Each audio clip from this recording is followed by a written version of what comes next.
জীবন সব সময় একরকম যায় না।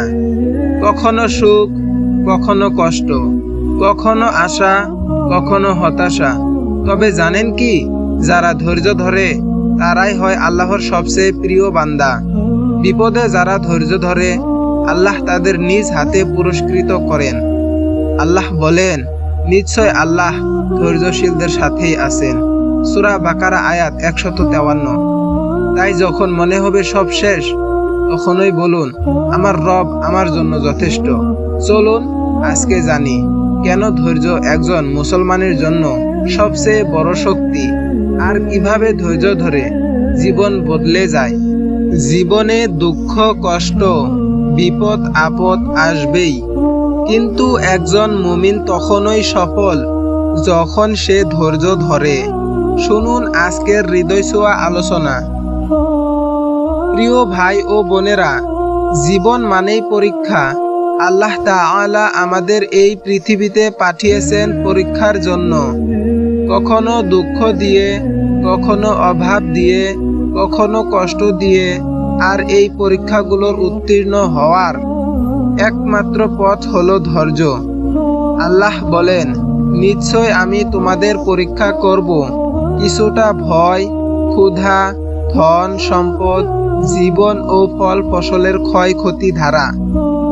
আর তুমি ধৈর্যশীলদের সুসংবাদ দাও। সূরা বাকারা আয়াত 155। এই আয়াত আমাদের বলে দেয়, দুনিয়ার কষ্ট এড়ানো যাবে না, বরং তা ধৈর্য দিয়ে মোকাবেলা করতে হবে। ধৈর্য কাকে বলে? ধৈর্য মানে বিপদে মন খারাপ না করা, আল্লাহর উপর ভরসা রাখা, কষ্টে না হতাশ হয়ে নামাজে দাঁড়ানো, কারো কটুবাক্য শুনেও প্রতিশোধ না নেওয়া, আর সব কিছুর পরেও বলার মতো শক্তি থাকা, আল্লাহ যথেষ্ট, তিনি আমার সহায়ক। রাসূল সাল্লাল্লাহু আলাইহি ওয়াসাল্লাম কি বলেছেন ধৈর্য নিয়ে? তিনি বলেন, ধৈর্য হলো আলোকসত্তা।